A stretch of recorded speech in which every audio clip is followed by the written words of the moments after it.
जब तक आप रिवाइज नहीं करेंगे चीजों को, आप भूलेंगे ही भूलेंगे। बेटा आपको ये रॉकेट रिवीजन बहुत हेल्प करेगा। मैंने पूरी कोशिश करी है यहाँ पे सारे 1 पेज शॉर्ट नोट्स में आपका पूरा चैप्टर डिलीवर करने की। अगर आप इसे डेली देखते हैं, डेली बेसिस पे, तो आपको पूरा चैप्टर याद हो जाएगा on tips.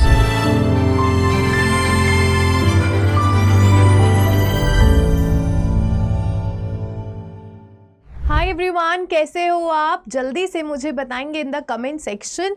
So physical chemistry हम पूरा डिटेल में पढ़ चुके हैं। आई होप सभी चीज़ आपको अच्छे से क्लियर हो गई होगी, कोई भी डाउट अब आपका नहीं होगा, है ना।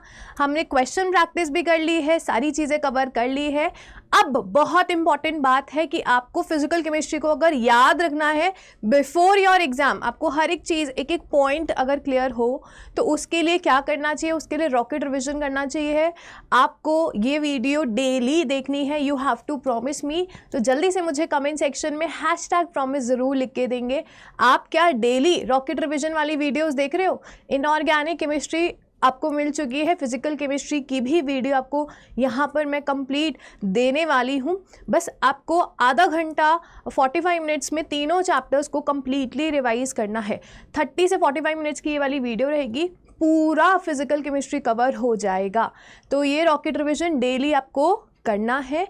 एंड आप जब जब करो, नीचे मुझे लिख दो done once, done twice, done thrice, ऐसे करके लिख दो, सो दैट मुझे पता लगता रहे कि कितनी बार आप रिवीजन कर चुके हैं। ठीक है, तो जल्दी से स्टार्ट करते हैं अपना सॉल्यूशन चैप्टर। जो फर्स्ट फिजिकल केमिस्ट्री का चैप्टर था, इसका रॉकेट रिविजन, और फिर करेंगे इलेक्ट्रोकेमिस्ट्री एंड फिर केमिकल काइनेटिक्स करेंगे।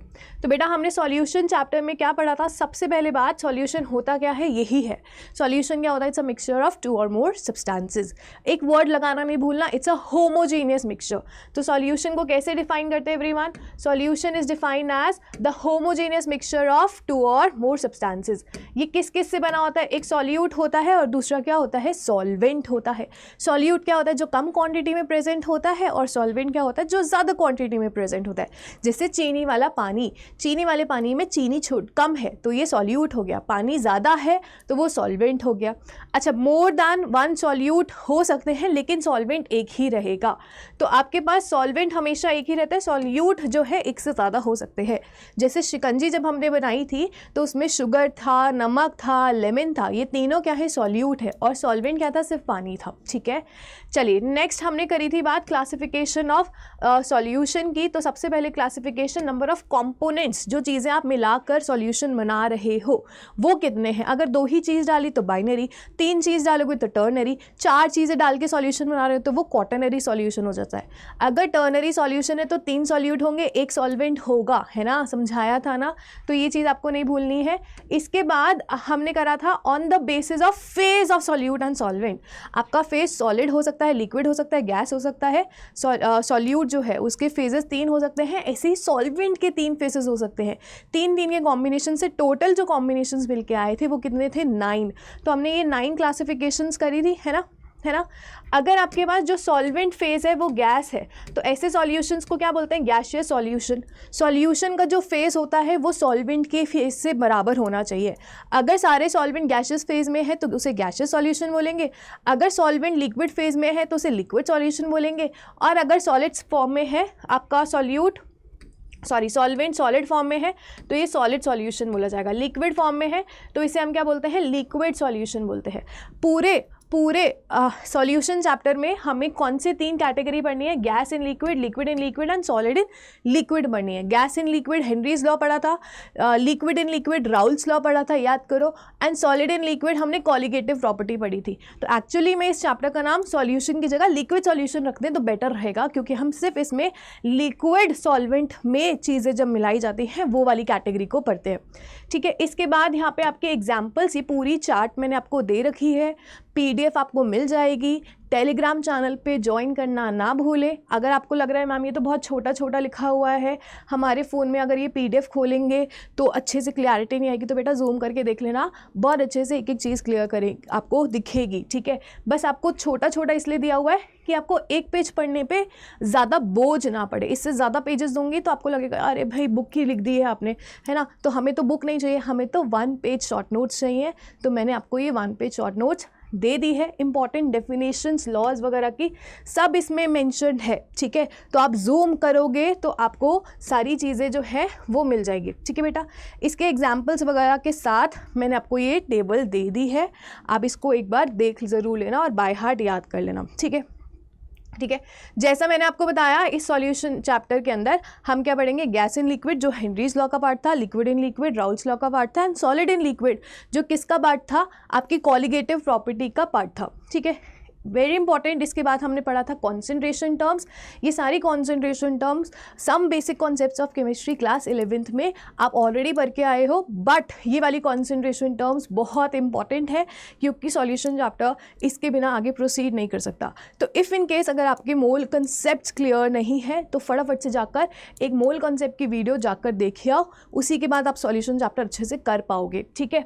बट एनीवेज अगर हम बात करें कॉन्सेंट्रेशन टर्म की, क्योंकि सॉल्यूशन चैप्टर है, कॉन्सेंट्रेशन की बात तो हमें करनी पड़ेगी, तो यहाँ पर अगर हम बात करें दो तरह के कॉन्सेंट्रेशन टर्म होते हैं, एक टेम्परेचर इंडिपेंडेंट और दूसरा क्या होता है टेम्परेचर डिपेंडेंट कॉन्सेंट्रेशन टर्म।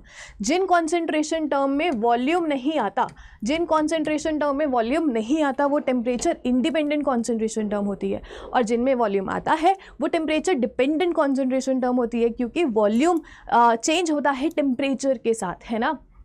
अच्छा, टेम्परेचर इंडिपेंडेंट में कौन कौन सी टर्मिनोलॉजीज हमने पढ़ी थी, weight by weight, weight by weight percentage मतलब क्या होता है, weight of solute divided by weight of solution into 100। अगर हमारे पास मोल फ्रैक्शन है तो ये भी एक तरीके की कॉन्सेंट्रेशन टर्म ही है, जिसमें आप क्या करते हो, मोल फ्रैक्शन ऑफ सॉल्यूट निकालते हो तो number of moles of solute divided by total number of moles कर देते हो, और मोल फ्रैक्शन अगर सॉल्वेंट का निकालना है तो moles of solute divided by total number of moles कर देते हो, ठीक है। तो moles bye moles, again volume नहीं आ रहा तो टेम्परेचर इंडिपेंडेंट कॉन्सेंट्रेशन टर्म है ये। 5 पर मिलियन अगर होगा तो weight of your solute divided by weight of solution into 10 to the power 6। अगर परसेंटेज है तो इनटू 100 करते हैं, अगर 5 पर मिलियन है तो 10 टू द पावर क्या कर देंगे, 6 से मल्टीप्लाई कर देंगे, क्लियर। इसके बाद हमने वेरी इंपॉर्टेंट कॉन्सेंट्रेशन टर्म पढ़ी थी molality. Molality temperature independent concentration term है बिकॉज इसमें वॉल्यूम नहीं आ रहा है, और ये मोलालिटी किसके बराबर होती है, moles of solute divided by weight of solvent. सिर्फ एक ही कॉन्सेंट्रेशन टर्म जिसमें आप वेट ऑफ सॉल्वेंट से डिवाइड करते हो, ना कि वेट ऑफ सॉल्यूशन से। सॉल्यूशन जिसमें कहीं रोल प्ले नहीं करता, वो कौन सी कॉन्सेंट्रेशन टर्म है, वो मोलालिटी है, स्मॉल m से उसे रिप्रेजेंट करते हैं। यहाँ पर सॉल्वेंट का वेट केजी में होना चाहिए, तो अगर ग्राम है तो हमें 1000 से डिवाइड करके केजी में कन्वर्ट करना पड़ेगा, वही 1000 फिर न्यूमरेटर में चला जाता है। और मोल्स को कैसे लिख सकते हो, weight of solute divided by molar mass of solute से लिख सकते हो, ठीक है।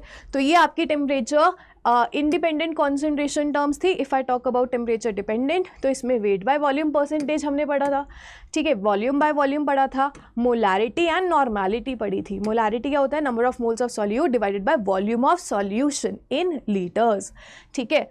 उसके बाद नॉर्मेलिटी क्या होता है, gram equivalent moles of solute by volume of solution in litres. And यहाँ पर मोलारिटी इनटू NF फैक्टर किसके बराबर होती है, नॉर्मेलिटी के बराबर होती है। तो ये सब बेसिक कॉन्सेंट्रेशन टर्म्स हमने मोल कंसेप्ट में पढ़ी है, और इस चैप्टर में उसका रिकैप है क्योंकि कहीं ना कहीं ये यूज़ होंगी, ठीक है। इसके बाद वेरी वेरी इंपॉर्टेंट हमने पढ़ा था व्हाट इज सॉल्युबिलिटी। सॉल्युबिलिटी क्या होती है, solubility is defined as the amount of solute, जितना मैक्सिमम अमाउंट ऑफ सॉल्यूट आप डिजॉल्व कर सकते हो, किस में, सॉल्यूशन में, सॉल्वेंट में, लेकिन वो सॉल्वेंट का जो अमाउंट है वो भी फिक्स होना चाहिए। मतलब एक ग्लास पानी है, उसका एक कांस्टेंट टेम्परेचर होना चाहिए। एक ग्लास पानी में कितनी चीनी मैक्सिमम आप घोल सकते हो कि वो घुल जाए, वही चीनी की क्या बोली जाएगी, solubility. So it is defined as maximum amount of solute that can be dissolved in fixed amount of solvent at a specific temperature. We all know that temperature बढ़ाएंगे तो solubility में change देखने को मिलता है, तो हमें fixed temperature रखना है, और तब जितना amount of solute, maximum amount of solvent, solute जो है वो solvent में dissolve होगा fixed amount of solvent में, तो उसी को हम solubility बोलेंगे, ठीक है। इसके बाद solubility जो किन किन फैक्टर्स पे डिपेंड करती है, तो नेचर ऑफ solute क्या है, क्या वो सॉल्वेंट के साथ अच्छे से डिज़ोल्व हो पा रहा है या नहीं हो पा रहा।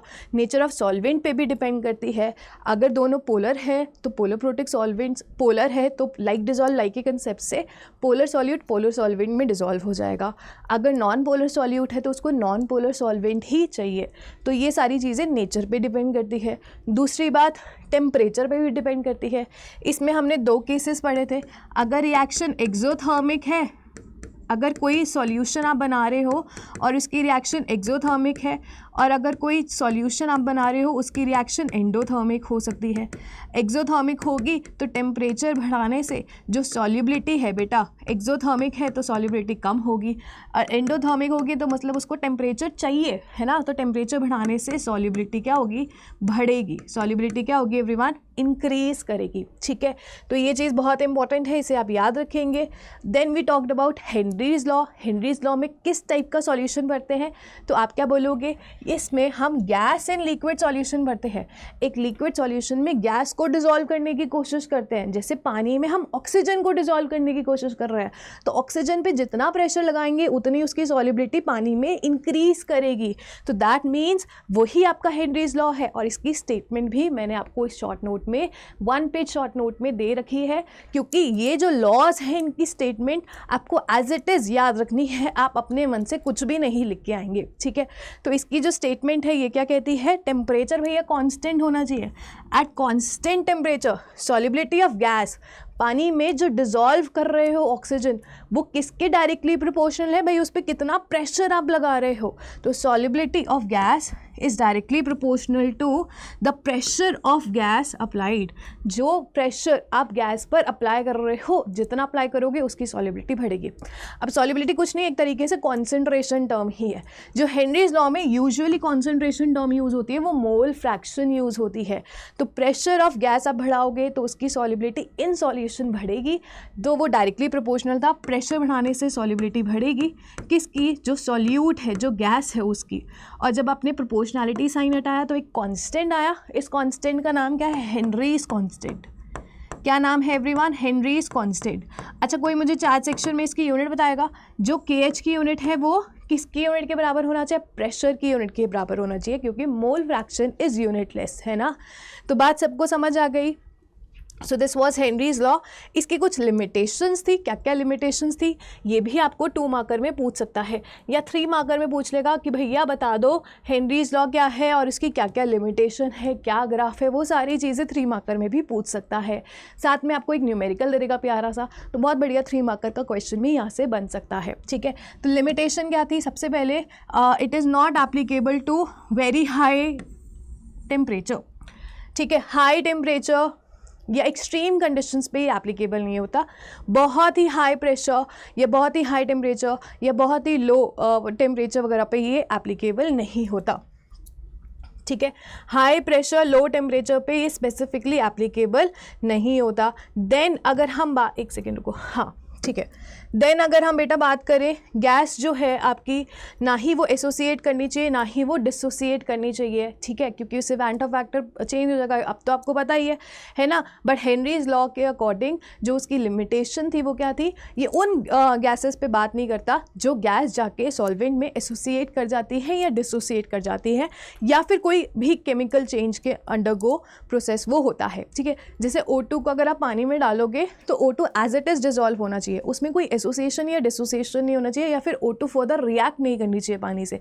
तो ऐसे गैसेस के लिए एप्लीकेबल है, अदरवाइज हेनरीज लॉ उस पर एप्लीकेबल नहीं होगा, ठीक है। तो 3 लिमिटेशंस थी, high pressure and low temperature पे, एक्सट्रीम कंडीशंस पे ही एप्लीकेबल नहीं होता। दूसरी बात, अगर कोई एसोसिएशन डिसोसिएशन आ रहा है तो उस पर नहीं एप्लीकेबल होता। अगर कोई गैस केमिकल चेंज दिखा रही है तो उस पर भी वो एप्लीकेबल नहीं होता, ठीक।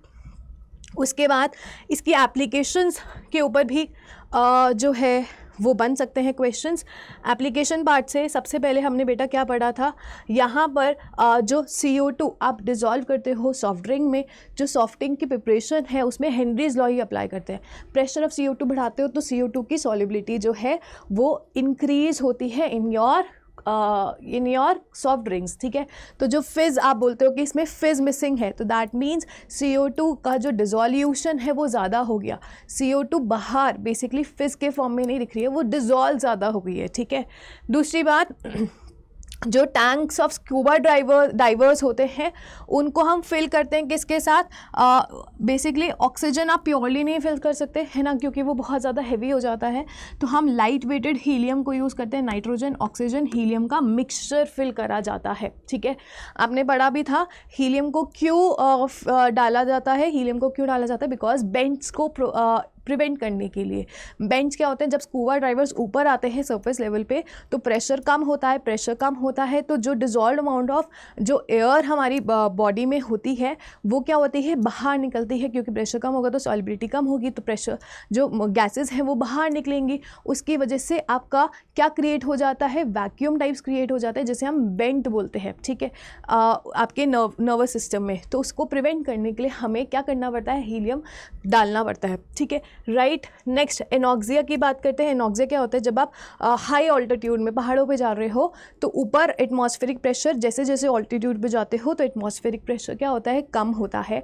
कम होता है तो ऑक्सीजन आपकी बॉडी में ज़्यादा नहीं जाएगा, जिसकी वजह से आपका ब्रेन फंक्शनिंग इफेक्ट होता है, आप बहुत वीक फील करते हो, टायर्ड फील करते हो। ठीक है, उसे ही थिंकिंग एप्टीट्यूड पे भी आपको इफेक्ट देखने को मिलता है, क्योंकि ऑक्सीजन रिक्वायर्ड अमाउंट में आपकी बॉडी में प्रेजेंट नहीं है।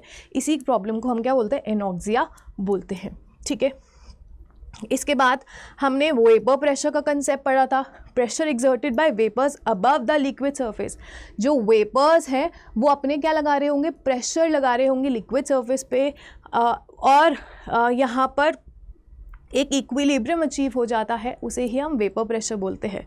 राइट। अगर हम बात करें, वेपर प्रेशर बहुत ज़्यादा डिपेंड करता है आपके इंटरमॉलिकुलर फोर्सेस कैसे हैं वेपर्स और सॉल्यूशन के बीच में, सॉल्वेंट के बीच में, और जैसे जैसे आप टेम्परेचर को क्या करेंगे, इंक्रीज़ करेंगे, तो वेपर प्रेशर भी इफ़ेक्ट होगा उससे। राइट। इसके बाद राउल्स लॉ हमने पढ़ा था। राउल्स लॉ क्या कहता है, राउल्स लॉ किसके लिए एप्लीकेबल होता है, volatile liquid, solute and solvent के लिए राउल्स लॉ जो है वो एप्लीकेबल होता है। राउल्स लॉ में बेटा हम क्या करते हैं, at constant temperature pressure of each component in the solution is directly proportional to the mole fraction of that particular component। माने कि आपके पास दो लिक्विड हैं A और B, अगर A को सॉल्यूबलाइज करना है सॉल्यूशन में तो जितना ज़्यादा प्रेशर आप लगाओगे तो उसकी सॉल्युबिलिटी जो है वो इंक्रीज़ करेगी सॉल्यूशन के अंदर। It's just like a Henry's law. ठीक है, बट हेनरीज लॉ गैसेस पे एप्लीकेबल था, ये किस पे एप्लीकेबल है, वॉलेटाइल सॉल्यूट पे एप्लीकेबल है। ठीक है, तो प्रेशर ऑफ कंपोनेंट ए अगर आप बढ़ा रहे हो तो उसी का मोल फ्रैक्शन सॉल्यूशन में बढ़ेगा, उसकी सॉल्युबिलिटी बढ़ेगी। अब यहाँ पे जब आप प्रोपोर्शनैलिटी साइन हटाओगे तो प्रोपोर्शनैलिटी कांस्टेंट जो है वो पी नॉट ए आता है। पी नॉट ए क्या होता है, जो vapour pressure pure solvent in of a का होगा। ठीक है, तो P as goes to P naught A chi A, ऐसे ही पी बी अगर दूसरा कंपोनेंट है तो पी बी किसके बराबर होगा, पी नॉट बी जाई बी के बराबर होगा। तो total pressure p a plus b b के बराबर होता है। वहाँ से आप क्या करते हो, एक सर्टेन डेरिवेशन करते हो, and in terms of P naught A and P naught b जाई ए, या P naught A P naught b जाई बी, ये दो फॉर्मूलेज आप क्या करते हो, डिराइव करते हो। यहाँ से आपको क्वेश्चंस बहुत ज़्यादा देखने को मिलते हैं। इसके बाद जो वेपर फेज में आपका ए सॉल्यूट होता है उसका जो पार्शियल प्रेशर होता है वो किसके बराबर होता है, P A is equals to total pressure into Y A, है ना। वाई ए अगैन क्या है, mole fraction of a component in vapour phase है। ऐसे ही वाई बी किसके बराबर होगा, P B by P total के बराबर, या पी बी किसके बराबर होगा, Y B into P total के बराबर होगा। ठीक है, उसके बाद यहाँ पे फटाफट से हम देखते हैं, ये हमने राउल्स लॉ कर लिया। इसके बाद हमारे पास जो थर्ड कैटेगरी आएगी वो कॉलिगेटिव प्रॉपर्टी आएगी। बट उससे पहले जब आप दो लिक्विड्स को सॉल्युबलाइज करवा रहे हो तो वहाँ से दो तरीके के सॉल्यूशन बनते हैं, एक आइडियल सॉल्यूशन बनता है और एक नॉन आइडियल सॉल्यूशन बनता है। आइडियल सॉल्यूशन क्या होता है, जैसे ए और बी बी में जो इंट्रैक्शंस होंगी आफ्टर योर सॉल्यूशन, जब आप मिक्सिंग करोगे तो नया ए और बी में जो नई काइंड ऑफ इंट्रैक्शंस होंगी वो सिमिलर होंगी जो पुराने ईच कॉम्पोनेंट में होगी। जैसे हेक्सेन में अपनी इंट्रैक्शंस होती है, हेप्टेन में अपनी इंट्रैक्शंस होती है। हेक्सेन हेप्टेन को मिलाएंगे तो उसके बीच में जो इंट्रैक्शंस होंगी वो सिमिलर होंगी हेक्सेन के और हेप्टेन के मॉलिक्यूल्स के बीच की, ठीक है। तो ऐसे सॉल्यूशंस क्या बोलते हैं, आइडियल सॉल्यूशंस। अगर सॉल्यूशन में इंट्रैक्शन बढ़ रही है या घट रही है इंडिविजुअल कंपोनेंट के हिसाब से, तो उसकी वजह से इम्पैक्ट आता है, और ऐसे सॉल्यूशंस को हम नॉन आइडियल सॉल्यूशंस बोलते हैं, ठीक है।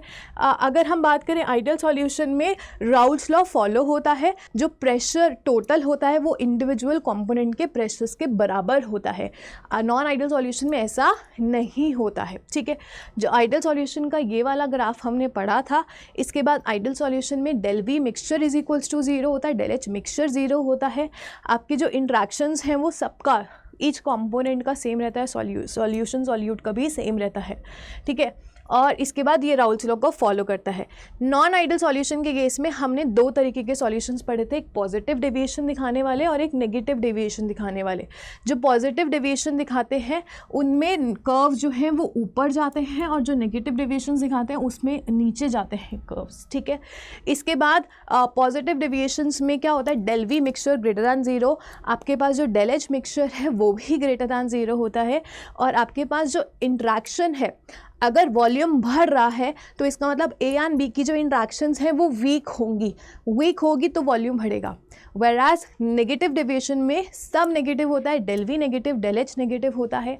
इंट्रैक्शन जो है वो स्ट्रांग होगी तभी तो सॉल्यूशन का वॉल्यूम कम होगा और डेल वी नेगेटिव आएगा, ठीक है। तो यहाँ पर जो सॉल्यूट सॉल्वेंट की इंट्रैक्शंस हैं वो स्ट्रांग होगी इंडिविजुअल कंपोनेंट से। इसके एग्जांपल्स आप याद रखेंगे, इथेनॉल वाटर, ठीक है, acetone benzene, this is for positive deviation, CCl4 benzene, acetone CH2, यहाँ पे HNO3 वाटर, इसके बाद CHCl3 acetone, HCl and water. एक बात और याद रखेंगे, चाहे आइडियल हो नॉन आइडियल हो, डेल्टा G हमेशा नेगेटिव रहेगा एंड एंट्रोपी हमेशा पॉजिटिव रहेगी। जो इम्पैक्ट देखने को मिलेगा वो इंट्रैक्शंस पे, वॉल्यूम पे और एंथैल्पी पे देखने को मिलेगा, बाकी सब जो है वो स्पॉन्टेनिटी को फॉलो करेंगे। Next we talked about azeotropic mixture. Azeotropic mixtures क्या होते हैं, जब आपके पास जो कॉम्पोजिशन होती है सॉल्यूट एंड सॉल्वेंट की इन लिक्विड फेज, वही सेम कॉम्पोजिशन किस में हो, वेपर फेज में। तो कंपोनेंट्स का जो कॉम्पोजिशन है वो liquid phase and vapour phase में सेम होना चाहिए। तो ऐसे सॉल्यूशंस को हम क्या बोलते हैं, एजियोट्रॉपिक मिक्सचर्स बोलते हैं, और इनको हम सेपरेट आउट नहीं कर सकते थ्रू फ्रैक्शनल डिस्टिलेशन, क्योंकि वेपर में भी सेम कॉम्पोजिशन है और लिक्विड फेज में भी सेम कॉम्पोजिशन है। आपके पास maximum boiling point azeotropic mixture होता है और minimum boiling point azeotropic mixture होता है। जो minimum boiling point azeotropic mixture होते हैं वो कौन फॉलो करते हैं, जो पॉजिटिव डेविएशन दिखाते हैं, उल्टा होता है। और जो maximum boiling point azeotropic mixture होते हैं वो कौन दिखाता है, जो नेगेटिव डेविएशन को फॉलो करते हैं, ठीक है। इसके एग्जांपल आप याद रखेंगे। अगर हम बात करें minimum boiling point azeotropic mixture के ये एग्जांपल्स में आपको क्या करना है, इथेनॉल प्लस वाटर का एक कांस्टेंट कॉम्पोजिशन होना चाहिए, कुछ भी नहीं लिख के आना। अगर 94.5% इथेनॉल और 4.5% वाटर को मिक्स करा तो वो ही पर्टिकुलर कॉम्पोजिशन का जो सॉल्यूशन है वो minimum boiling point azeotropic mixture बोला जाएगा। अब इसे minimum boiling point azeotropic mixture क्यों बोलते हैं, क्योंकि फॉर एग्जांपल इथेनॉल का बॉइलिंग पॉइंट होता है 80, वाटर का होता है 100, तो इन दोनों को जब आप एक फिक्स कॉम्पोजिशन में मिलाएंगे तो उसका जो बॉइलिंग पॉइंट होगा 80 से और 100 से कम होगा, ठीक है। तो सॉल्यूशन का बॉइलिंग पॉइंट इंडिविजुअल से कम होगा तो वो minimum boiling point azeotropic mixture बोला जाएगा। And if I talk about maximum boiling point azeotropic mixture, तो इसमें आप HNO3 कितना 68% एंड 32% वाटर एग्जाम्पल याद रखेंगे। HNO3 का जो बॉइलिंग पॉइंट होगा, वाटर का बॉइलिंग पॉइंट होगा, इसको अगर एक पर्टिकुलर कॉम्पोजिशन में मिलाएंगे विच इज 68% HNO3, 32% वाटर, तो ये जो मिक्सचर बन के आएगा वो क्या बन के आएगा, maximum boiling point azeotropic mixture बन के आएगा। और उससे क्या होगा, उससे आपका जो सॉल्यूशन का बॉइलिंग पॉइंट होगा इंडिविजुअल कंपोनेंट से ज़्यादा होगा, ठीक है। इसके बाद हमने पढ़ा था बेटा कॉलिगेटिव प्रॉपर्टी, वेरी इंपॉर्टेंट, बहुत सारे क्वेश्चंस यहाँ से बनते हैं। Colligative property nature of solute पे डिपेंड नहीं करती है, नंबर ऑफ सॉल्यूट पार्टिकल्स पे डिपेंड करती है। 4 कॉलिगेटिव प्रॉपर्टी आप लोगों ने पढ़ी थी, कौन कौन सी, relative lowering in vapour pressure, elevation in boiling point, depression in freezing point and osmotic pressure हमने पढ़ा था। Relative lowering in vapour pressure क्या है, जब आप कोई भी नॉन वोलेटाइल सॉल्यूट सॉल्यूशन में डालते हैं तो उससे वेपर प्रेशर में कटौती दिखती है। तो कितनी कटौती दिखती है, PT minus P0A divided by P0A is equals to xyv। जितना मोल फ्रैक्शन सॉल्यूट का होगा उसमें relative lowering in vapour pressure ज़्यादा होगी, ठीक है। ठीक है, इसके बाद एलिवेशन इन बॉइलिंग पॉइंट का हमने ये वाला ग्राफ देखा था, ये वाला सॉल्वेंट का होगा, सॉल्यूशन डालेंगे तो उसके वेपर प्रेशर्स कम होंगे, तो आपके पास एलिवेशन इन बॉइलिंग पॉइंट वहाँ पे देखने को मिलेगी। और डेल्टा टीवी किसके बराबर था, KB इंटू एम के बराबर था। KB क्या होता है, यूब्लोस्कोपिक कांस्टेंट होता है। फॉर वाटर इसकी वैल्यू कितनी होती है, फॉर वाटर आपको इसको याद रखना है, इसकी वैल्यू होती है बेटा 0.52, ठीक है, वैसे वो दे देगा। नेक्स्ट ये फॉर्मूला आपको याद रखना है, KB किसके बराबर होता है, R into molar mass of your solvent into T0B का स्क्वायर। प्योर फॉर्म में जो सॉल्वेंट है उसका बॉइलिंग पॉइंट का square divided bye enthalpy of vaporisation divided by 1000, ठीक है। इसके बाद डिप्रेशन इन फ्रीजिंग पॉइंट का ये वाला कर्व आपको याद रखना है, लिखना आ जाए तो आपको ये सब बनाना है। डेल्टा TF किसके बराबर होता है, KF इंटू एम। एम क्या है, मोलालिटी ऑफ सॉल्यूशन ही है। इसके बाद KF का फॉर्मूला सेम होता है जैसे KB का होता है, R into MA molar mass of solvent into freezing point pure form का सॉल्वेंट का इंटू का square divided by del H of fusion into 1000, ठीक है। Next we talked about osmosis. Osmosis में आपके क्या मूव करते हैं, सॉल्वेंट पार्टिकल मूव करते हैं from low concentration to high concentration, ठीक है। एंड पाई किसके बराबर होता है, CRT। यहाँ पे जो कॉन्सेंट्रेशन टर्म एवरीवन यूज़ होती है वो कौन सी यूज़ होती है, सारी जगह हमने मोलालिटी यूज़ करी है, बस यहाँ पर जो कॉन्सेंट्रेशन टर्म यूज़ होती है वो आपकी मोलारिटी होती है।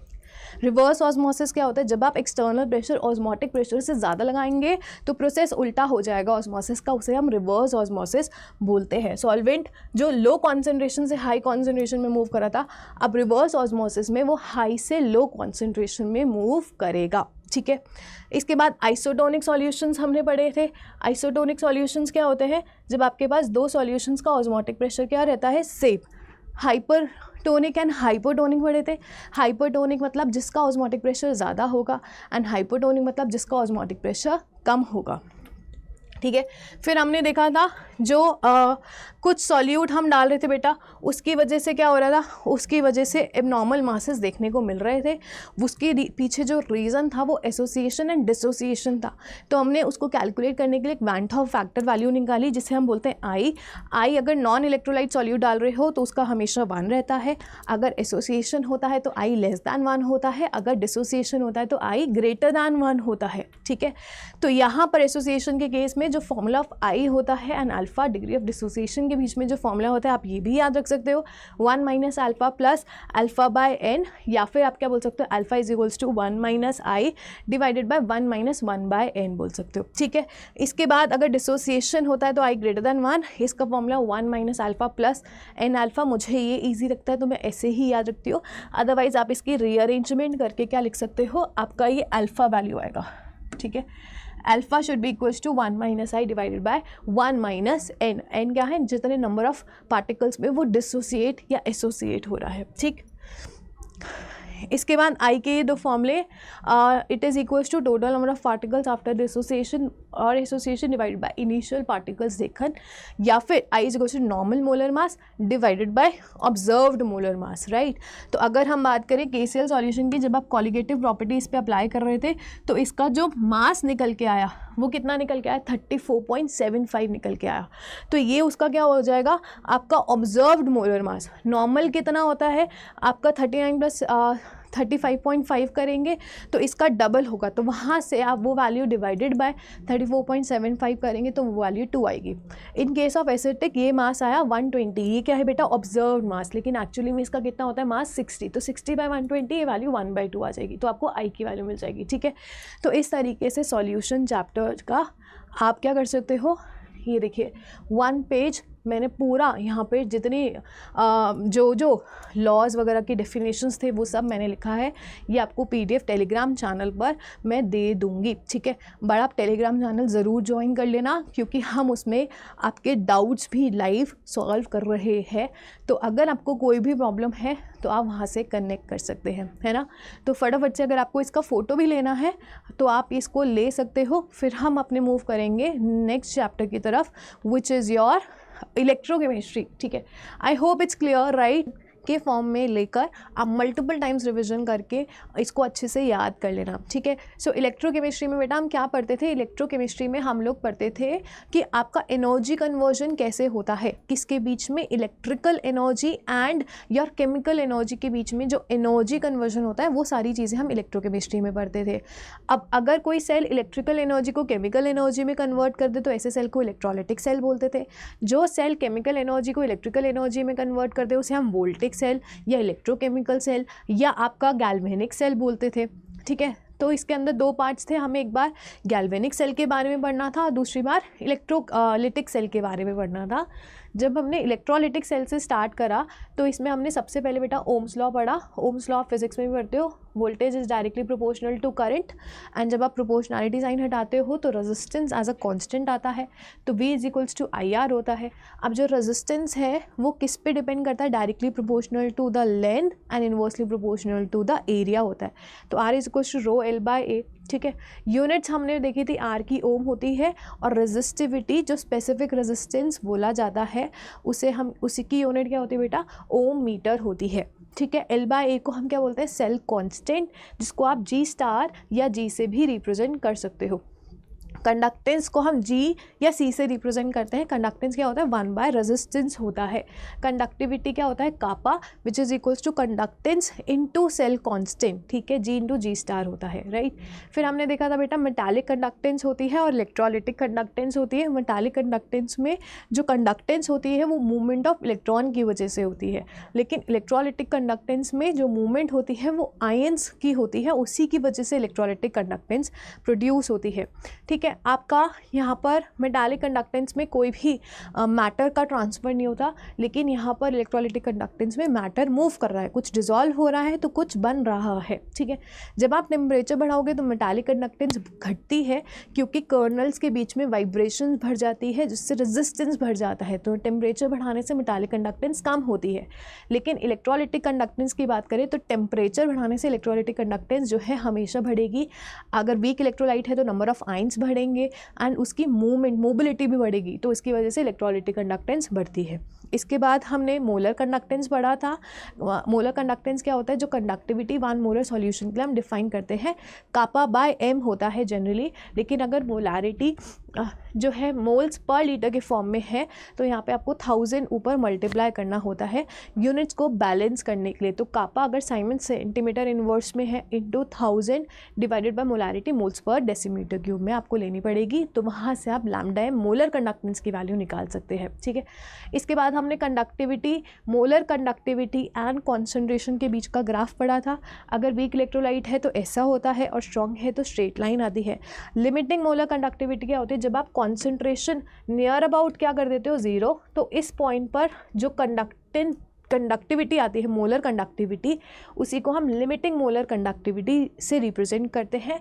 लिमिटिंग मोलर कंडक्टिविटी को आप लैम्डा M नॉट या लैम्डा M इन्फिनिटी से रिप्रेजेंट करते हो। इन्फिनिटी मतलब इन्फानाइट टाइम्स डाइल्यूशन कर दिया तो आपका कॉन्सेंट्रेशन नियर अबाउट 0 हो गया।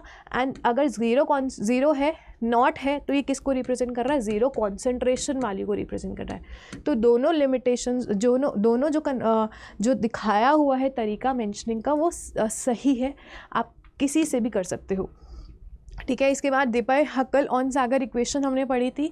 लिमिटिंग मोलर कंडक्टिविटी 0 कॉन्सेंट्रेशन या फिर नियर अबाउट 0 कॉन्सेंट्रेशन पे होती है तो लिमिटिंग कंडक्टिविटी की वैल्यू सबसे ज़्यादा होती है। मोलर कंडक्टेंस जो होती है वो कम होती है, लिमिटिंग मोलर कंडक्टेंस ज़्यादा होती है। कितनी कम होगी, lambda M should be equal to lambda M not minus A root C के बराबर होती है, ठीक है। तो ये आपका डिबाई-हक्केल-ऑन-सैगर इक्वेशन था। फिर कॉल-रॉश लॉ की बात करें तो स्ट्रॉन्ग इलेक्ट्रोलाइट की तो आप ग्राफ से क्या निकाल सकते हो, लिमिटिंग मोलर कंडक्टिविटी। जहाँ पे ये y एक्सिस को कट कर जाए तो वो आपको limiting molar conductivity strong electrolyte की दे देगा। लेकिन वीक इलेक्ट्रोलाइट वाला ग्राफ तो पैरेलल चला जाता है हमारे, तो वहाँ से वो y एक्सिस को कभी कट ही नहीं करता। तो वीक इलेक्ट्रोलाइट के लिए हम लिमिटिंग मोलर कंडक्टिविटी निकालते हैं through Kohlrausch law. Kohlrausch law कहता है जो इंडिविजुअल कैटायंस है into its number plus anions into its number is equals to limiting molar conductivity of the salt. For example, अगर मेरे पास Al2SO4 होल थ्राइस है तो इसको मैं क्या कर सकती हूँ, ब्रेक कर सकती हूँ किस में, ट्वाइस ऑफ Al+3 में, +3 टाइम्स ऑफ सल्फेट में। तो इसकी लिमिटिंग मोलर कंडक्टिविटी किसके बराबर होगी, 2 times of limiting molar conductivity of Al plus 3 ion plus 3 times of limiting molar conductivity of sulphate ions. ठीक है, इसके एप्लीकेशन पार्ट के हमने 3 फॉर्मूले पढ़े थे। एक तो ये लिमिट जो कोलरॉश लॉ है, limiting molar conductivity of weak electrolyte निकालने के काम आता है। दूसरा डिग्री ऑफ डिसोसिएशन निकाल सकते हैं। अल्फा किसके बराबर था, lambda MC by lambda M infinity के बराबर था। इससे आप dissociation constant of an acid भी निकाल सकते हो, K equals to C alpha square upon 1 minus alpha के बराबर होता है। यहाँ से आप अल्फा निकालेंगे, अल्फा की वैल्यू इसमें पुट करेंगे तो आपको K इक्विलिब्रियम वैल्यू मिल जाएगी। ठीक है, आप इसकी सॉल्युबिलिटी भी निकाल सकते हो। ठीक है, सॉल्युबिलिटी कब होती है, जब आप solubility is defined as maximum amount of solute जो है वो डिजॉल्व हो जाए। तो बेसिकली जब आपके पास यहाँ पे लैम्डा M इन्फिनिटी होगा, लिमिटिंग मोलर कंडक्टिविटी होगी, लैम्डा M इन्फिनिटी अगर आप यहाँ पे पुट करोगे तो उस टाइम पे जो मोलारिटी होगी वो जो सॉल्युबिलिटी के बराबर हो जाएगी। तो यहाँ से आप सॉल्युबिलिटी निकाल सकते हो kappa into 1000 by lambda M infinity. अब lambda M infinity Kohlrausch law से निकालना है। ठीक है, इसके बाद हमने पढ़ा था बेटा फैराडेज लॉ क्या होता है।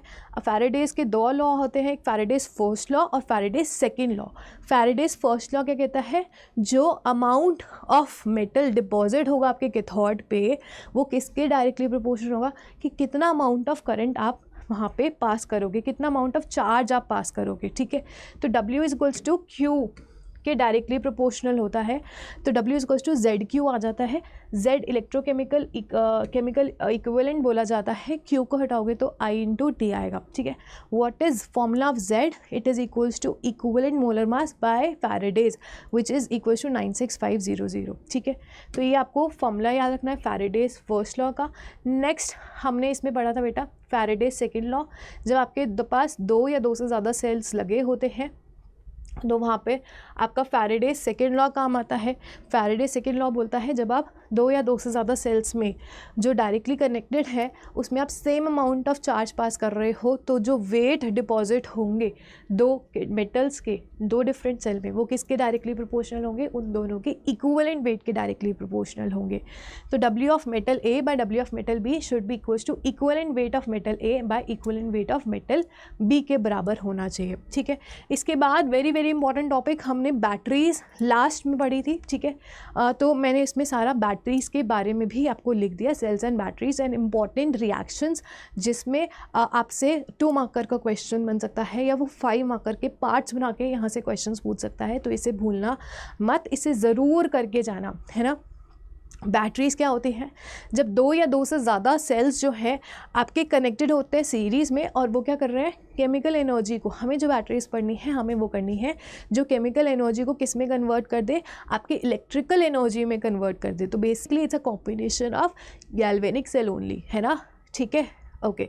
नेक्स्ट हमने बात करी है 2 तरीके के आपके सेल्स होते हैं, primary and secondary cells. Primary cells क्या होते हैं, जो एक ही बार ही यूज़ होते हैं और उसको हम बार बार रिचार्ज करके यूज़ नहीं कर सकते, एक बार यूज़ हो गए, ख़राब हो गए, ख़त्म। जो आपके ड्राई सेल्स होते हैं जो रिमोट वगैरह में लगता है, आप उसको बार बार चार्ज नहीं कर सकते, है ना। वेयर सेकेंडरी सेल्स क्या होते हैं, ये रिचार्जेबल होते हैं, मल्टीपल टाइम्स यूज़ हो सकते हैं। रिचार्ज आप इसे कर सकते हो, किस में यूज़ होता है, इन्वर्टर्स में यूज़ होता है। इन्वर्टर में पानी डालते हो ना, रिचार्ज हो जाता है। कार में बैटरी लो हो गई तो आप क्या डालते हो, पानी डालते हो, वो रिचार्ज हो जाता है ना। तो वो क्या है, सेकेंडरी सेल्स आपके होते हैं। ठीक है, तो ये 3 पॉइंट्स आपको लिख के आने हैं अगर 2 मार्कर क्वेश्चन में प्राइमरी सेल और सेकेंडरी सेल के बीच का डिफरेंस पूछ लिया जाए तो। ठीक है, प्राइमरी सेल्स क्या होते हैं, नॉन रिचार्जेबल, ये रिचार्जेबल होते हैं। दूसरा, after the use of over a period of time इनके सेल्स एक बार डेड हो गए तो फिर से हम इसको यूज़ नहीं कर सकते। वेराज जब आप इसको यूज़ करते हो, इनके सेल्स की अगर लाइफ बेसिकली ख़त्म हो गया, चार्जिंग ख़त्म होगी, तो आप इसे क्या कर सकते हो, वापस से यूज़ कर सकते हो अगेन एंड अगेन। ठीक है, इसके एग्जाम्पल्स लेग्रांचे सेल या फिर मर्करी सेल होते हैं। यहाँ पर आपको याद रखना है, सेकेंडरी सेल्स या सेकेंडरी बैटरीज ऑटोमोबाइल्स, इन्वर्टर्स में यूज़ होता है। Lead storage cell is one of the example of secondary cell. ठीक है, यहाँ पर ड्राई सेल, लेग्रांचे सेल एक ही बात होती है। जो रिएक्शन इसमें आपको याद रखना है वो जिंक एनोड पे जिंक +2 में कन्वर्ट होता है, एनोड पे ये रिएक्शन होती है।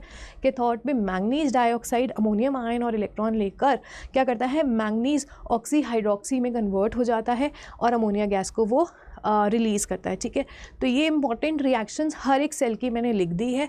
ड्राई सेल की ये वाली रिएक्शंस आप याद रखेंगे, कौन एनोड पे कैसी रिएक्शन होगी, कैथोड पे कैसी रिएक्शन होगी। मर्करी सेल में आप यहाँ पर याद रखेंगे जिंक अमेलगम होता है, बेसिक मीडियम में जिंक ऑक्साइड में कन्वर्ट होता है, वाटर आपका यहाँ पर रिलीज़ होता है और साथ में 2 इलेक्ट्रॉन्स रिलीज़ होते हैं। इस केस में जो मर्करी ऑक्साइड है वो क्या करता है, वाटर प्लस 2 इलेक्ट्रॉन्स एक्सेप्ट करके मर्करी लिक्विड में कन्वर्ट होता है, ठीक है। ये आपके दोनों क्या थे बेटा, प्राइमरी सेल्स थे, ये भी प्राइमरी सेल है और ये भी प्राइमरी सेल की रिएक्शंस है। अगर आपको लग रहा है बहुत ज़्यादा बर्डन है, सेल रिएक्शंस आपको याद नहीं हो रही, आई वुड सजेस्ट मत करो, लेकिन जो लेड स्टोरेज बैटरी की रिएक्शन है और जो फ्यूल सेल वाली रिएक्शन है उसे ज़रूर करके जाना, ठीक है, उसे ज़रूर करके जाना। एटलीस्ट आपको ये बेसिक जो रिएक्शंस हैं वो याद रखने, बस एक लेड स्टोरेज की ज़रूर करके जाना। लेड स्टोरेज सेल जो यूज़ होता है, लेड स्टोरेज बैटरी जो यूज़ होती है वो सेकेंडरी सेल होता है, मतलब वो रिचार्जेबल होता है। कैसे, एनोड पे क्या होता है, लेड सल्फेट के साथ मिलता है, बेसिकली लेड ऑक्सीडाइज हो जाता है, लेड +2 में सल्फेट के साथ मिलकर लेड सल्फेट बना देता है। कैथोड पे क्या होता है, लेड ऑक्साइड, सल्फेट और आपका एसिडिक मीडियम में ये लेड सल्फेट में कन्वर्ट होता है। तो ओवरऑल रिएक्शन बेटा जब आप इसकी लिखोगे ना, ओवरऑल रिएक्शन जब आप लिखोगे ना, तो यहाँ से आपको क्या मिलेगा, लेड प्लस लेड ऑक्साइड, ठीक है, +2 moles of sulphate in acidic medium converts into 2 moles of lead sulphate and water, ठीक है। तो ये वाली जो रिएक्शन है ना, ये डिस्चार्ज रिएक्शन है। इस टाइम पर आपकी बैटरी जो है वो यूज़ हो रही है, सारा लेड ऑक्साइड लेड सल्फेट में कन्वर्ट हो रहा है, वो ऑक्सीडाइज होके कन्वर्ट हो रहा है, ठीक है, और लेड ऑक्साइड जो है यहाँ पर रिड्यूस होके आपके लेड सल्फेट में कन्वर्ट हो रहा है। अब यहाँ पर अगर आपसे कोई पूछ लिया जाए तो ये लेड स्टोरेज बैटरी को रिचार्ज कैसे करते हैं, जो इन्वर्टर में लगी होती है या मोटोमोबाइल्स में लगी रही होती है, आप क्या डालते हैं बेटा, आप यहाँ पर डालते हो पानी, तो आप पानी डालते हो, ये रिएक्शन रिवर्सिबल होती है, प्रोडक्ट की कॉन्सेंट्रेशन बढ़ाई तो ये रिएक्शन रिवर्सिबल होगी। तो अगर डिस्चार्ज रिएक्शन पूछ ले तो ऐसे लिखना है, अगर रिचार्ज रिएक्शन लिखे तो उल्टा करके लिखना है कि लेड सल्फेट में और पानी डालो तो आपको लेड प्लस लेड डाइऑक्साइड मिलेगा, ठीक है, प्लस सल्फेट आयंस मिलेगा एंड H प्लस मिलेगा, मतलब आप H2SO4 डाल देते हो, H2SO4 आपको यहाँ से मिल जाता है, ये H2SO4 से ही आया। क्लियर हो गया। तो आपको ये डिस्चार्ज और रिचार्ज रिएक्शन आपको याद रखनी है, बहुत बहुत इंपॉर्टेंट है। यहाँ से क्वेश्चन जो है वो डेफिनेटली फ्यूल सेल का बन के आ सकता है। नेक्स्ट हम यहाँ पे पढ़ते हैं कोरोजन ऑफ आयरन। आपको पता है आयरन विद टाइम क्या होता है, मॉइस्चर एंड एयर की प्रेजेंस में अपने ऊपर एक ब्राउन सरफेस बना लेता है, उसे हम कोरोजन बोलते हैं, ठीक है। आयरन जो है आयरन +2 में कन्वर्ट होता है, फिर आपका ऑक्सीजन जो है एसिडिक मीडियम में मॉइस्चर से आपको क्या मिलता है H+ और O2 जो है वो क्या करता है आपके इसमें कन्वर्ट होता है। ओवरऑल जो फाइनल रिएक्शन है बेटा iron plus oxygen 4H+ will give you 2 iron plus 2 and twice of water, ठीक है। तो ये वाली रिएक्शंस आपको याद रखनी है। नेक्स्ट जो हमने पूरा पढ़ा था वो इलेक्ट्रोकेमिकल सेल था। इलेक्ट्रोकेमिकल सेल या गैल्वेनिक सेल भी आप इसे बोल सकते हो। इसमें आप क्या करते हो, इसमें आप क्या करते हो, आप एक केमिकल एनर्जी को किस में कन्वर्ट कर रहे हो बेटा, इलेक्ट्रिकल एनर्जी में कन्वर्ट कर रहे हो। ये 2 कंपार्टमेंट का सेल होता है। इलेक्ट्रोलाइटिक सेल 1 कंपार्टमेंट का होता है। 2 कंपार्टमेंट में एक एनोड होता है, एक कैथोड होता है। एनोड पे हमेशा क्या होगा, ऑक्सीडेशन, ये हमेशा लेफ्ट साइड पे प्रेजेंट होगा, और एनोड क्या होता है, एक नेगेटिव इलेक्ट्रोड बोला जाता है। क्यों, क्योंकि एनोड पे ऑक्सीजन होता है, ऑक्सीडेशन होता है, तो इलेक्ट्रॉन्स काफ़ी ज़्यादा एनोड पे होते हैं, उसकी वजह से ये नेगेटिव इलेक्ट्रोड हो जाता है, ठीक है। उस पर नेगेटिव क्या होता है, हम चार्ज कंसिडर करते हैं। कैथोड के केस में रिडक्शन होती है, सारी इलेक्ट्रॉन्स जो हैं वो कंज्यूम होते हैं, तो वो पॉजिटिव बोला जाता है, और ये राइट साइड में प्रेजेंट होता है। दो जो कंपार्टमेंट्स हैं उनको हम सॉल्ट ब्रिज से कनेक्ट करते हैं।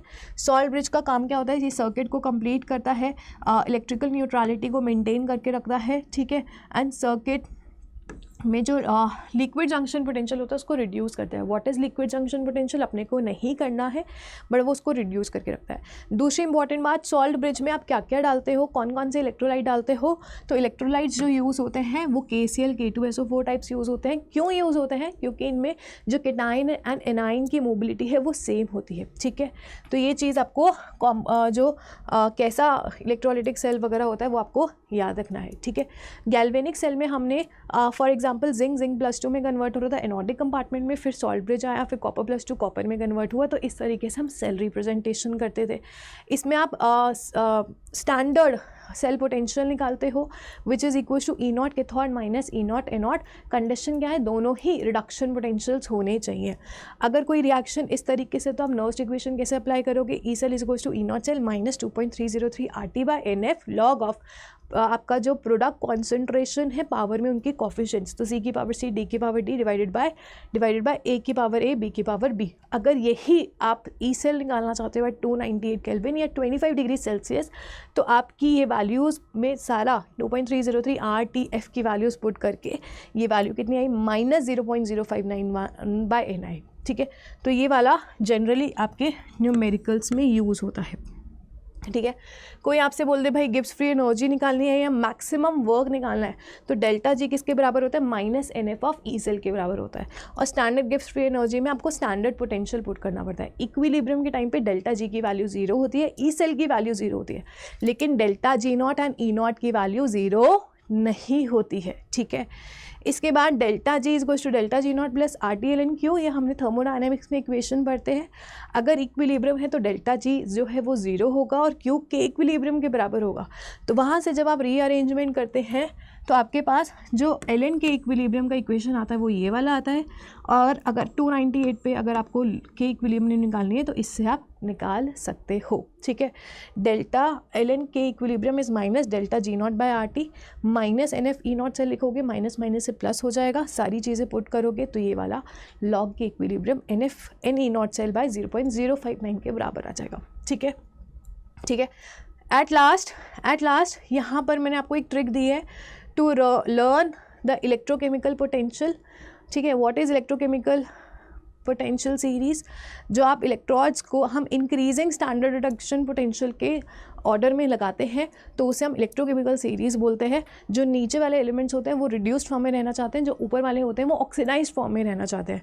तो मैंने इसके लिए आपको ट्रिक दिया था, लाइन के बाबा स्कूटर कार ना मांगे, अलीगढ़ में जाकर फिर कोई नई सेंट्रो पाई है और उनके घर पड़ा है छापा। ठीक है, तो ये आप इलेक्ट्रोकेमिकल सीरीज़ याद रख सकते हो। छापा में copper, mercury, silver, platinum and gold आता है। ठीक है, इसके बाद अगर कोई बोले कि कॉपर जो है ऊपर H+ को रिड्यूस करता है, नहीं, कॉपर रिड्यूस फॉर्म में रहना चाहता है क्योंकि वो हाइड्रोजन से नीचे है, इसका इलेक्ट्रॉन पोटेंशियल जो है वो ज़्यादा है। ऑल्सो रिमेंबर इलेक्ट्रोकेमिकल सीरीज़ में हाइड्रोजन से जो नीचे रिडक्शन पोटेंशियल वैल्यू है वो ग्रेटर दैन 0 है। इनकी जो रिडक्शन पोटेंशियल वैल्यूज आएंगी वो ग्रेटर दैन 0 आएगी। ठीक है, हाइड्रोजन की क्या होती है बेटा, ये रेफरेंस लिया जाता है 0 होती है, ऊपर वालों की नेगेटिव होगी, जितना ऊपर जाओगे उतनी ज़्यादा नेगेटिव वैल्यू मिलेगी। ठीक है, so this was for your metals. And if I talk about anions, तो एनायंस में ऑक्सीडेशन पोटेंशियल देखोगे, स्नो CVI करके बताया था, जो इधर वाले एलिमेंट्स हैं वो जल्दी ऑक्सीडाइज होंगे। अगर हाइड्रोक्साइड है और आयोडाइड है तो आयोडाइड को आप ऑक्सीडाइज करेंगे। ठीक है, तो ये सारी चीज़ें मैंने आपको बता दी थी। दूसरी मैंने आपको बताया था ऑक्सीडाइजिंग पावर को आप क्या बोलते हो, जो गुड ऑक्सीडाइजिंग एजेंट होता है। गुड ऑक्सीडाइजिंग एजेंट मतलब जो खुद क्या हो, रिड्यूस हो। ठीक है, सेल्फ जो रिडक्शन करे वो क्या होता है, बेटर ऑक्सीडाइजिंग एजेंट होता है। सेल्फ रिडक्शन करवाना है तो उसका स्टैंडर्ड रिडक्शन पोटेंशियल वैल्यू क्या होनी चाहिए, ज़्यादा होनी चाहिए, और ऑक्सीडेशन पोटेंशियल वैल्यू कम होनी चाहिए। अगर रिड्यूसिंग पावर की बात करें तो सेल्फ क्या होना चाहिए, ऑक्सीडेशन, तो मेरा स्टैंडर्ड ऑक्सीडेशन पोटेंशियल ज़्यादा होना चाहिए और रिड्यूसिंग पावर जो है वो कम होनी चाहिए। ठीक है, तो इस तरीके से हमने इलेक्ट्रोकेमिस्ट्री का पूरा 1 शॉट रॉकेट रिवीजन कर लिया है। इसको मैं आपको टेलीग्राम पे दे दूँगी, तो आप लोग वहाँ से ले सकते हो ये PDF भी। Moving to the next chapter, आपका क्या रहेगा बेटा, केमिकल काइनेटिक्स रहेगा। केमिकल काइनेटिक्स सबसे इजी चैप्टर है, इससे direct questions without much calculations आप यहाँ से कर सकते हैं। ठीक है, तो बेसिकली केमिकल काइनेटिक्स में अगर हम बात करें तो इसमें हम क्या डिटरमाइन करते थे, इसमें हम बेटा रेट ऑफ रिएक्शन को डिटरमाइन करते थे। We study about the rate of reaction and also we study about क्या करते थे, मैकेनिज्म ऑफ रिएक्शन को स्टडी करते थे, है ना। केमिकल काइनेटिक्स का रॉकेट रिवीजन सेशन ये आपका है, तो हमें चैप्टर का मीनिंग समझकर ही आपको आगे प्रोसीड करना है। तो मैंने आपको बताया था एवरीवन कि केमिकल काइनेटिक्स मतलब आप स्पीड को मेजर कर रहे हो, आप रेट ऑफ रिएक्शन को मेजर कर रहे हो, किसकी, जो केमिकल रिएक्शन हो रही है उसकी। ठीक है, तो तो it's a branch of a chemistry that deals with the study of rate of reaction and the mechanism of the reaction. Rate का मतलब क्या होता है? Rate is equals to change in concentration by change in time होता है। दो तरीके के रेट हमने पढ़े थे, एवरेज रेट और इंस्टेंटेनियस रेट पढ़े थे, है ना। एवरेज रेट क्या होता है? जब आपके पास जो कॉन्सेंट्रेशन में चेंज होता है वो एक लॉन्ग पीरियड ऑफ टाइम के लिए होता है, और इंस्टेंटेनियस मतलब इन अ मोमेंट वाली बात होती है। अगर आपको इन अ मोमेंट रेट निकालना है तो वो इंस्टेंटेनियस रेट होता है ना। रिएक्टेंट में जब भी आप चेंज कंसिडर करेंगे तो उसके आगे नेगेटिव वैल्यू निकालेंगे, लगाएंगे, बिकॉज रिएक्टेंट की कॉन्सेंट्रेशन समय के साथ कम होती है और प्रोडक्ट की कॉन्सेंट्रेशन समय के साथ बढ़ती है। तो रिएक्टेंट कम हो रहा है तो डेल आर वैल्यू नेगेटिव होगा, तो हमें तो रेट को पॉजिटिव ही रखना है, तो हम minus del R by D T लिखते थे। अगर रिएक्शन R2P हो रही है बेटा तो आपके पास जो रेट है वो minus del R by D T होगा, या फिर इंस्टेंटेनियस रेट होगा minus D R by D T. ठीक है, आप प्रोडक्ट के टर्म्स में लिखेंगे तो del P by delta T आएगा या plus del P D P by D T आएगा। लेकिन अगर आपके कॉफिशिएंट्स इन्वॉल्व हो गए, जैसे इसमें आपके कॉफिशिएंट इन्वॉल्व हो गए, तो आप पर मोल के हिसाब से निकालते हैं, तो कॉफिशिएंट से डिवाइड भी करके चलते हैं। तो ये रेट इक्वेशन है, आप कैसे लिखोगे? -1/a D A by D T should be equal to 1/b D B by D T के बराबर होना चाहिए रेट। वेरी इंपॉर्टेंट पॉइंट यहाँ पर आप ऐड ऑन कर लेना, अगर कोई रेट ऑफ डिफॉर्मेशन पूछे तो इसमें आप कॉफिशिएंट से डिवाइड नहीं करते, simple minus D A by D T लिखते हैं। अगर कोई पूछे रेट ऑफ अपीयरेंस बताओ तो रेट ऑफ अपीयरेंस प्रोडक्ट का होगा, ये वैल्यू किसके बराबर होगी? Plus D B by D T. तो इस केस में आप कॉफिशिएंट से डिवाइड नहीं करते हो। ठीक है, next factors affecting rate of reaction क्या क्या होते थे? आपके पास कॉन्सेंट्रेशन ऑफ रिएक्टेंट बढ़ाओगे तो रिएक्शन आगे जाएगी, तो रेट भी इंक्रीज करेगा। टेम्परेचर बढ़ाने से रिएक्शन जो है कैरी फॉरवर्ड जल्दी होती है। कैटलिस्ट बढ़ाने से रेट ऑफ रिएक्शन इंक्रीज करता है। सरफेस एरिया बढ़ाने से भी रेट ऑफ रिएक्शन इंक्रीज करता है। अच्छा, टेम्परेचर बढ़ाने से दो फैक्टर्स पे डिपेंड करती है। अगर एक्सोथर्मिक रिएक्शन है तो रेट जो है वो डिक्रीज करेगा टेम्परेचर बढ़ाने से, अगर एंडोथर्मिक है तो रेट इंक्रीज करेगा टेम्परेचर बढ़ाने से। ठीक है, इसके बाद हमने बेटा पढ़ा था रेट लॉ। रेट लॉ, अगर ये वाली रिएक्शन है तो ये जो रेट लिखा जाता है, रेट इज इक्वल्स टू के इंटू ए की पावर अल्फा बी की पावर बीटा। अल्फा और बीटा हमें एक्सपेरिमेंटली मिलती है, ज़रूरी नहीं है ये कॉफिशिएंट के बराबर हो जो आपकी रिएक्शन में हो। अल्फा एंड बीटा यहाँ पर एक्सपेरिमेंटली मिलता है, तो हम क्या बोलते हैं? रेट लॉ के अकॉर्डिंग जो रेट होता है वो एक्सपेरिमेंटली डिटरमाइंड होता है। ठीक है, एक्सपेरिमेंट करके जो पावर्स में आएगा उसी से आप ये वैल्यू जो है वो लिखते हैं यहाँ पे, राइट। अगर हम बात करें अल्फ़ा प्लस बीटा करेंगे तो इसका जो सम होगा कॉफिशिएंट्स का पावर्स का जो सम होता है उसे हम ऑर्डर ऑफ रिएक्शन बोलते हैं। तो order of reaction is defined as the sum of concentration term in the rate law expression. ये भी क्या है बेटा? एक्सपेरिमेंटली डिटरमाइंड होता है, बिकॉज रेट लॉ के अकॉर्डिंग ये एक्सपेरिमेंटली डिटरमाइंड होगा।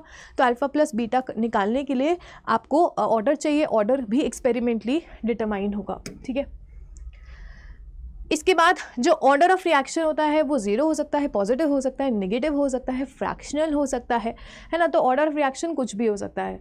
Next we talked about molecularity. Molecularity क्या होता है? अगर आपके पास एलिमेंट्री स्टेप रिएक्शन है तो उसमें कितने मॉलिक्यूल्स आपस में मिलकर कोलाइड कर रहे हैं और रिएक्शन हो रहा है। मॉलिक्युलैरिटी कैन नेवर बी जीरो, क्योंकि रिएक्टेंट्स कभी भी जीरो नहीं हो सकते। मॉलिक्युलैरिटी 1 हो सकती है, 2 हो सकती है, 3 हो सकती है, नेचुरल नंबर्स हो सकते हैं, बट मॉलिक्युलैरिटी फ्रैक्शनल या ज़ीरो या नेगेटिव नहीं हो सकती। मॉलिक्युलैरिटी को हम सिर्फ एलिमेंट्री स्टेप रिएक्शंस के लिए ही डिफाइन कर सकते हैं। कॉम्प्लेक्स रिएक्शंस में मॉलिक्युलैरिटी का कोई रोल नहीं आता है। ठीक है, तो मॉलिक्युलैरिटी ऑल्सो एलिमेंट्री स्टेप रिएक्शन है तो मॉलिक्युलैरिटी जितनी होती है उतनी ऑर्डर हो जाता है रिएक्शन का।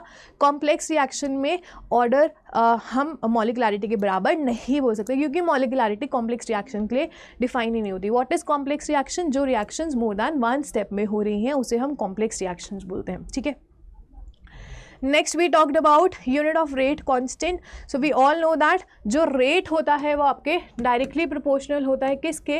रिएक्टेंट कॉन्सेंट्रेशन, है ना, इसके डायरेक्टली प्रोपोर्शनल होता है। पावर में आता है कोई एक वैल्यू जो कि एक्सपेरिमेंटली डिटरमाइंड होती है। तो जब आप ये प्रोपोर्शनैलिटी साइन हटाएंगे तो रेट इज इक्वल टू के इंटू कॉन्सेंट्रेशन पावर अल्फा होगा, है ना, या फिर हम क्या लिख देते हैं? कॉन्सेंट्रेशन पावर एन होगा, N order of the reaction है। तो जो के वैल्यू होगा रेट बाय कॉन्सेंट्रेशन होगा, तो यूनिट ऑफ के किसके बराबर हो जाएगा? मोल्स पर लीटर पर सेकेंड, लेकिन मोल्स पर लीटर के ऊपर जो पावर जाएगी वो 1 माइनस n होगा। n क्या है बेटा? ऑर्डर ऑफ रिएक्शन है, ठीक है, ऑर्डर ऑफ रिएक्शन है। हर एक डिफरेंट ऑर्डर ऑफ रिएक्शन के लिए जो रेट कांस्टेंट की वैल्यू होती है वो अलग होती है, और रेट की जो यूनिट होती है वो क्या होती है एवरीवन? मोल्स पर लीटर पर सेकेंड होती है रेट की यूनिट, लेकिन रेट कांस्टेंट के लिए जो यूनिट होती है वो ऑर्डर पे डिपेंड करती है, ठीक। इसके बाद सबसे पहले हमने क्या पढ़ा बेटा? जीरो ऑर्डर रिएक्शन पढ़ी थी, है ना। जीरो ऑर्डर रिएक्शन क्या होती है? जहाँ पर rate is independent of independent of concentration of reactant. आपने रिएक्टेंट की कोई भी कॉन्सेंट्रेशन ली, रेट उस पर डिपेंड करेगा ही नहीं। तो rate versus concentration of reactant का जो कर्व प्लॉट आएगा वो बिल्कुल हॉरिजॉन्टल लाइन जाएगा, और यही वैल्यू किसके बराबर होगी? के बराबर होगी। रेट हमेशा के ही रहेगा, कॉन्सेंट्रेशन आप कुछ भी पुट कर लो, ठीक है। अगर आपके पास के की यूनिट की बात करें तो ये तो पावर में 80 टू पावर 0 1 बन गया, तो रेट की जो यूनिट होगी वही रेट कांस्टेंट की यूनिट होगी, which is moles per litre पर सेकेंड, ठीक है। फिर हम इंटीग्रेटेड रेट लॉ निकालते हैं। AT equals to A0 minus KT होता है for zero order reaction. Reactant concentration at time t versus time का प्लॉट बनाते हैं, तो A0 माइनस KT इस तरीके से स्लोप, इस तरीके से कर्व आता है। इसका जो स्लोप होगा वो माइनस K के बराबर होगा, और y इंटरसेप्ट किसके बराबर होगा? A0 के बराबर होगा, ठीक है। अच्छा, व्हाट इज टी हाफ? अगर AT A0/2 जितना हम रिएक्टेंट लेके चले थे इनिशियली उसका आधा बच जाएगा, तो AT किसके बराबर होगा? A0/2, और उस टाइम को हम क्या बोलेंगे? टी हाफ बोलेंगे। तो आप AT को A0/2 पुट करके जो टी हाफ की वैल्यू निकालते हो वो कितनी आती है? A0/2 की आती है जीरो ऑर्डर के लिए, ठीक है। तो अगर टी हाफ और इनिशियल कॉन्सेंट्रेशन के बीच का प्लॉट देखा जाए तो वो इस तरीके से आएगा। इसका जो स्लोप है वो 1/2 के आएगा, विच इज़ पॉजिटिव, तो ग्राफ जो है वो इंक्रीजिंग है, कोई y इंटरसेप्ट इसमें नहीं आएगा। टी कंप्लीशन कब आता है? जब आप AT वैल्यू को क्या पुट करते हो? 0, रिएक्टेंट सारा खत्म हो गया तो AT क्या हो गया? 0 हो गया। उस टाइम को हम क्या बोलते हैं? T completion time. तो उस केस में A0/K के बराबर आता है, ठीक है। नेक्स्ट हमने करा था फर्स्ट ऑर्डर रिएक्शन। एवरीवन, हमने क्या करा था? First order reaction. First order reaction में rate is equal to KAT, reactant concentration power में 1 होगा, ठीक है। रिएक्टेंट कॉन्सेंट्रेशन पावर में 1 होगा, तो रेट और टी के बीच में ये वाला प्लॉट आएगा, स्ट्रेट लाइन, जीरो इंटरसेप्ट होगा, स्लोप क्या होगा? के होगा, है ना। के की यूनिट क्या होगी आपकी? यहाँ पर भी आप के की यूनिट निकाल सकते हो। देखो ऐसे, अगर आप ऑर्डर 1 की बात कर रहे हैं तो मोल पर लीटर पावर में 0 हो गया, तो बचा क्या? सेकेंड इनवर्स या मिनट इनवर्स या time inverse unit of rate constant आ जाएगी फॉर फर्स्ट ऑर्डर रिएक्शन, ठीक। इसके बाद very very very very important हमने पढ़ा था integrated rate law equation for first order reaction, जो कि किसके बराबर होती है? KT equals to 2.303 log of A0/AT के बराबर होती है। ये कहाँ से आया? AT equals to A0 minus E to the power minus KT से आया। इसको आप किसी भी फॉर्म में आप लिख सकते हो, ठीक है। तो इससे दो मेनली ग्राफ बनते हैं, AT वर्सेस टाइम का एंड लॉग ऑफ A0 या log of AT versus time का प्लॉट बनता है, ठीक है। तो AT टाइम के साथ एक्सपोनेंशियली क्या हो रहा है? कम हो रहा है। टाइम बढ़ेगा तो रिएक्टेंट कॉन्सेंट्रेशन एक्सपोनेंशियली घटेगी, एंड वी से दैट यहाँ पर जब आपका रिएक्टेंट कॉन्सेंट्रेशन 0 हो जाए, मतलब AT की वैल्यू 0 हो जाए, तो हम टी कंप्लीशन बोलते हैं। लेकिन इस प्लॉट से आप देखिए ये रिएक्शन जो है वो पैरेलल चली जाती है। यहाँ पर AT की वैल्यू इज़ नेवर 0। अगर आप प्लॉट में देखेंगे तो रिएक्शन कर्व जो है यहाँ पे it becomes parallel to X axis, that means AT कभी 0 आ ही नहीं रहा। तो इसका मतलब जो फर्स्ट ऑर्डर रिएक्शन होती है वो बेटा कभी भी कंप्लीट नहीं होती। First order reaction never completes. अगर कोई ग्राफ से आपको दिखाना है तो वो ये वाला ग्राफ है ना। AT अगर यहाँ पर आके 0 हो गया तो वो टी कंप्लीशन होता, बट यहाँ पे वो 0 हो ही नहीं रहा ना, वो तो किसके पैरेलल जा रहा है? वो तो y एक्स एक्सिस के पैरेलल जा रहा है, एक्स एक्सिस के पैरेलल जा रहा है, तो AT कभी 0 ही नहीं हो, तो टी कंप्लीशन कभी आएगा ही नहीं। तो टी कंप्लीशन हम टी इन्फिनिटी बोल देते हैं कि भाई इन्फिनाइट टाइम पे जाके वो कंप्लीट होगा। तो ये ग्राफ बहुत इंपॉर्टेंट है, ठीक है। नेक्स्ट, अगर आपसे बोले log of AT versus time का प्लॉट बनाना है तो इसमें रीअरेंजमेंट करके ये वाला प्लॉट आता है। आपको इक्वेशन याद रखनी है कौन सी? Log of AT is equals to log of A0 minus KT के बराबर होता है। तो आपका जो स्लोप होगा वो माइनस K के बराबर होगा और y intercept log of A0 के बराबर होगा, ठीक है। बेटा इसमें ना आपने एक गड़बड़ कर दी हमने यहाँ पे। इस केस में एक सेकेंड रुकना, ठीक है। इधर देखिए एक चीज़ मैं आपको यहाँ पे बताना चाहती हूँ बेटा। आपके पास AT equals to A0 minus KT है ना। इसको आप ln के फॉर्म में लिखेंगे, ln के फॉर्म में लिखेंगे तो ln of AT is equals to ln of A not minus K T आएगा, है ना। अगर आप बेटा लॉग के फॉर्म में लिखेंगे, ये गड़बड़ मत करना, बहुत बच्चे ये गड़बड़ करते हैं। लॉग के फॉर्म में लिखेंगे तो log of A T is equals to log of A not minus K by 2.303 factor आएगा, ठीक है।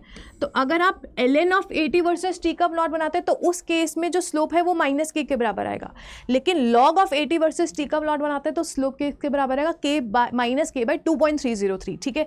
तो यहाँ पे वो चीज़ मिसिंग है, इसलिए मैंने आपको रोका था। यहाँ पर जो बेटा स्लोप आएगा वो किसके बराबर आएगा, माइनस के बाई 2.303, ठीक है, 2.303, क्योंकि log के बीच में का प्लॉट है। ये कहाँ से बना, log of A T is equals to log of A not minus K by 2.303 into T से ये प्लॉट आया। समझ आया। तो ये गड़बड़ें आपको नहीं करनी है, बहुत कॉमन मिस्टेक हो जाती है, बट कोई बात नहीं, इसको आपको याद रखना है। सेम आप अरेनियस इक्वेशन वाले प्लॉट में मिस्टेक करते हो, मैंने आपको जब सेशन लिया था उसमें भी स्पेसिफिकली बताया था, ठीक है। Apart from that T half for first order reaction is 0.693 by के, है ना। T half is independent of reactant concentration, तो आपका स्ट्रेट लाइन आपका इस तरीके से हॉरिजॉन्टल प्लॉट आता है। नेक्स्ट टेम्परेचर कॉफिशिएंट क्या होता है, जब आप रिएक्शन को बढ़ा रहे हो 10 डिग्री सेल्सियस से, टेम्परेचर को बढ़ा रहे हो, तो जो रेशो आता है दो डिफरेंट टेम्परेचर पे जो डिफर करते हैं बाय 10 डिग्री सेल्सियस, तो उसे हम ईटा बोलते हैं, which is temperature coefficient. Generally every 10 degree rise in temperature आपका जो टेम्परेचर कॉफिशिएंट है वो ट्वाइस हो जाता है, 2 आता है उसकी वैल्यू, ठीक है।